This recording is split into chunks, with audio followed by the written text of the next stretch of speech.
কথা হবে একটা দারুণ স্মার্টফোন নিয়ে, যা OnePlus-এর তরফ থেকে OnePlus Nord 5, এবং বলা হচ্ছে এই ডিভাইসটা অফিসিয়াল মার্কেটের এই মুহূর্তে কিং হতে চলছে।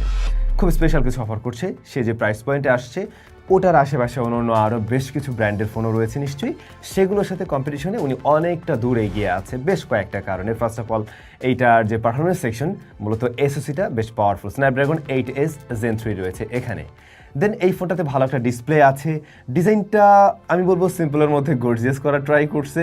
দেন বড়সড় ব্যাটারি আছে 6800 mAh-এর, আবার সাউন্ড সিস্টেম ভালো, ছোট ছোট ডিটেলগুলোতে বেশ নজর দেওয়া হয়েছে। তবে কমতিরও জায়গা আছে ডেফিনেটলি, সেটা যেমন ধরুন এই যে টেলিফটো জুম লেন্স দেয়নি, এরকম বেশ কিছু ভালো জায়গার পাশাপাশি আমাদের চাহিদার বেশ কিছু জায়গাও এখানে আবার মিসিং আছে। আর দিন শেষে অনেকের মাঝেই একটা কনফিউশন তৈরি হয়, OnePlus-এর ফোন গ্রিন লাইনের মালিক আমি আসলে হতে পারি কিনা, সেরকম কোনো পসিবিলিটিস আছে কিনা। দেখুন, এখনকার দিনে তো শুধু OnePlus না, অনেক ফোনে গ্রিন লাইন পড়ে, তো এইটার ক্ষেত্রে পড়বে না এমনটা বলা যাবে না। বাট ওরা যে কাজটা করছে বাংলাদেশে OnePlus